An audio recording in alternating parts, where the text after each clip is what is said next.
Tisztelt szerdahelyiek, kedves barátaim! Én itt születtem, itt nőttem fel, itt vagyok otthon. Ez a város mindig is egy dinamikusan fejlődő, élettől lüktető, emberközpontú városként élt bennem, hisz ez Csallóköz fővárosa. Az utóbbi években viszont mindez egyre inkább megtorpanni látszik. Személyes érdekek kerülnek előtérbe, a város vezetése egyre nagyobb úr, az emberiesség meg mint a kihalóban lenne. Ráadásul egyre nehezebb itthon a városban megélhetést találni. Úgy érzem, itt az idő a változásra. Ezért döntöttem úgy, hogy sok évi tapasztalataimat és tudásomat szeretném szülővárosom polgárainak szolgálatába állítani. Sokat tennivaló a városban.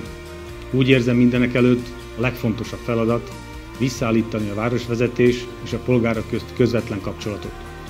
Az új vezetésnek vissza kell nyerni a polgárok bizalmát, hogy újra érezzék. A Városháza értük a polgárokért van, és nem fordítva. Mivel meggyőződésem, hogy semmi sem ér többet egy őszinte kötetlen beszélgetésnél, az utóbbi hónapokban több száz szerdahelyivel találkoztam. Az ilyen baráti beszélgetések keretén belül kérdeztem meg tőlük, miként látják a várost, mi az, ami jó, mi az, amin változtatni kéne. Az ő meglátásaik alapján készítettük el választási programunkat. Szerencsére a polgárok rátermettsége, valamint lakóhelyünk természetes adottságai számtalan lehetőséget kínálnak, de ezeket csak közösen válthatjuk valóra. Csak így tudjuk biztosítani Dunaszerdahely fennmaradását, hogy élhetőbb város és mindannyiunk szeretett otthona legyen. Legyünk büszkék arra, hogy szerdahelyiek vagyunk. Ezért kérem önöket, hogy november 15-én éljenek állampolgári jogukkal és menjenek el választani. Köszönöm!